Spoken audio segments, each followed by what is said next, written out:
So Catherine's here to share her single to dream love journey after graduating from the Embodied Feminine Woman. So Katherine, share with me your journey on to finding dream love. Yeah, thanks. I'm happy to be here. So my pattern was basically a ton of anxiety combined with a lot of avoidance. So I went a lot of years, 8, 10 years, just not dating because I had been so hurt and I had so much wounding that the thought of being vulnerable was the most terrifying thing in the entire world. And I think I just reached a point where I knew the things that I actually wanted in life. And I knew that really the only way to get there was to face some of this stuff. So I think that's really what led me to taking your course, was just recognizing I need help kind of uncovering a lot of this stuff and working through it and facing it, because running from it was clearly not working. Mm. And I kind of think I attracted nice guys, really quality, genuine guys. I was kind of the problem where I ran from them.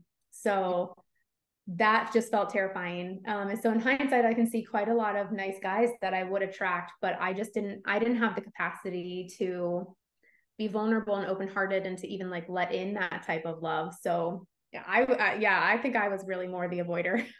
Mm. Beautiful. So you noticed how you shifted a lot of those self-protective mechanisms and were able to step into more vulnerability and openness and let that love in. Yes, definitely. It was, and still is a process. I think for so much of your course, you focus on healing those older wounds. So I think that was really key for me, was to face those, you called them the love cracks, was to face those and to really feel what needed to be felt and face sort of the stories I was telling about them. And then I think once I did that, even though I still, once it got to dating again, once I got there, even if things got triggered, I then felt like I had the capacity to sit with them, and I had the support. Your group and the alumni group, like the support there was really instrumental in helping me show up differently and also be open to men. And even if, they're not perfect, to see through to sort of their hearts. And I felt like I also was then able to clearer see men who were actually available and ready to show up versus Mhm. ones that were not. And the ones that were not, it was a genuine turnoff. Whereas I think before I would question that, or I might actually be a little bit intrigued by the chase Mhm. idea. And it got to a point where that was not appealing at all. And then the opposite even would happen, where I, for some reason, would attract a lot of men who were a little obsessive and come on very, very strongly, but in a way that to me was not very healthy. And that also became a very clear turnoff, whereas it used to almost feel good. You would feel great. Like, this guy's obsessed with me. This is awesome. So that became a huge turnoff. And that actually really surprised me, because I found myself thinking, you don't know me. How are you so obsessed with me? You don't know me. This isn't real. Yeah, So right. A lot of men are not in their healthy masculine. They're dating from their own self-abandonment patterns. And, a woman who hasn't done her work is not going to be able to identify that, because she's equally in self-abandonment. She's like, oh, woohoo, we're jumping right in. yeah. And yeah, but that's so beautiful. So you could spot that, you could really feel what healthy masculine energy, recognize it and feel it. Yes, I think so. And I think I've told you before, but even that could get a little triggering, because I wasn't used to men who were intentional and thought through what they wanted. And it feels really scary to know that someone is sort of evaluating a life with you in the same way that you're evaluating a life with them. And someone who's going to pace it slowly, it could get triggering at times, but I think it was a good triggering, and it was something that I was able to meet within myself. And still, if that ever gets triggered, I'm able to meet that like within myself and just recognize it for that old wounding coming back up again. And I feel like now I have the tools to kind of sit with it and love it and accept it, and then also see a clearer picture of what is actually happening, which is normally, actually a really healthy process. It was just, that trigger. Beautiful. And I'm curious, did the somatic work and nervous system work did you see how it could support you in staying in your feminine and support you in coming back to that inner safety? Yes, 100%. That and the breath work, actually. So I had done a lot of meditation before your program, but I had never done breath work. And that surprised me how much that was able to move, I would say, like the deeper pain that was in me that I really almost couldn't access with just meditation. And I did realize that in the past, I would almost dissociate sort of on dates. It was almost like I wasn't fully present because I was probably just scared the whole time of being vulnerable. Mm-hmm. And so, yeah, and I still use those tools of if I ever feel nervous or a little bit afraid to be vulnerable again, I will use some of those somatics. Like I'll start focusing on my body and what I feel, all the sensations. And it really does help bring me back into the present and back able to be present with him. So it's truly really helpful.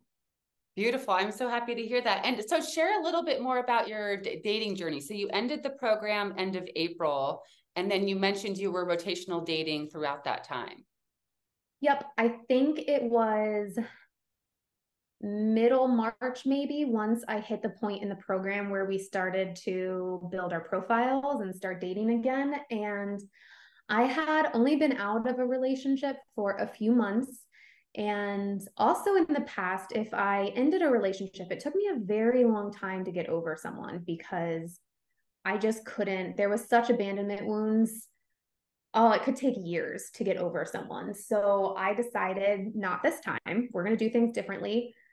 So I worked on quite a lot of releasing of that person and forgiveness and acceptance, and decided I'm going to start rotationally dating. So I started in, I think, mid-ish March. And I really made it a goal to just go on dates, which was also new for me. I was used to being very picky, used to having like that ick factor be sort of hypersensitive. And so I really didn't give a lot of people chances. So I made sure to just go on dates. And I just told myself, this is an experiment. And I just want to point out that that is showing how much you move through previous fears of intimacy, because women, when we're showing up with all that ick factor and very overly picky, it's coming from the fear to be vulnerable, right? So it's like, oh, I'm going to self-protect and shut people out very quickly. Yep. I can totally see that. Right, yeah. So I bet I went on 30 to 40 first dates. I went on a lot. I had to pace myself to not, burn out, but that was over several months probably. And I think I met the person I am still dating at the end of April, but I continued rotationally dating, which was also new for me. That was a little hard to do. And I had to work through sort of that conditioning that tells you can't do that. That's not right somehow, and realize like it is totally right. He's probably doing it too.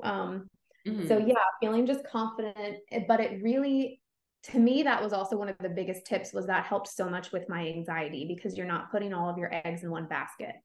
So I continued doing that probably until July, I would guess, until we became exclusive. And right up until us becoming exclusive, there was one other guy that was kind of high up in the rotation as well. And it was almost a little bit of a trick, almost like, who do I choose? The guy I ended up with, I feel more attracted to him. So I just thought, you know what, we're gonna go with that. Beautiful. So you really felt like you had created options for yourself. And I imagine that supported you feeling so much in your feminine, being able to lean back, as you're mentioning. And then I'm curious, this is a question I get from women so often, is how did you really know it was the person to say yes to? Oh, wow. Yeah, that's a really good point. So it wasn't like a movie where I thought, oh my gosh, this is it. This is the one person I've been waiting for my entire life.